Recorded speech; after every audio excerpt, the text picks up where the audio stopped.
Update कनासी Karachi खां senior सूबाई वजीर शर्जील इनाम मेमर जो पीपल्स पार्टी जी योम तासीस ते पेगा साबित कदम क़यादत समूरन कारकुनन ऐं साथियुनि खे सलाम पेश करियूं था। शर्जील इनाम मेमर जो इहो चवणु आहे पीपी जी क़ुर्बानी ऐं कामयाबियुनि जी इहा तारीख़ आहे जेका ॿिए कंहिं वटि नाहे। सीनियर वज़ीर जो चवणु आहे त शहीद ज़ुल्फ़कार अली भुट्टो मुल्क खे आइन एटमी ताक़त ऐं तिबी सहूलियतूं ॾिनियूं। शहीद ज़ुल्फ़कार भुट्टो तालीमी इदारा हारियुनि ऐं मज़दूरनि लाइ पॉलिसी ॾिनियूं।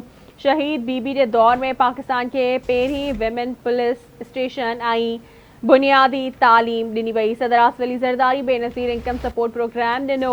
आसिफ ज़रदारी पार्लियामेंट के बाइख्तियार बणाइण लाइ पंहिंजा इख्तियार पार्लियामेंट खे ॾिना। सीनियर सूबाई वज़ीर शर्जील इनाम मेमण जो इहो चवणु आहे। अपडेट कनासी कराची खां सीनियर सूबाई वज़ीर शर्जील इनाम मेमर जो पीपल्स पार्टी जी योम तासीस ते पैगाम साबित कदम क़यादत समूरन कारकुनन ऐं साथियुनि खे सलाम पेश करियूं था। पीपी जी क़ुर्बानियुनि ऐं कामयाबियुनि जी इहा तारीख़ आहे जेका ॿी कंहिं वटि नाहे।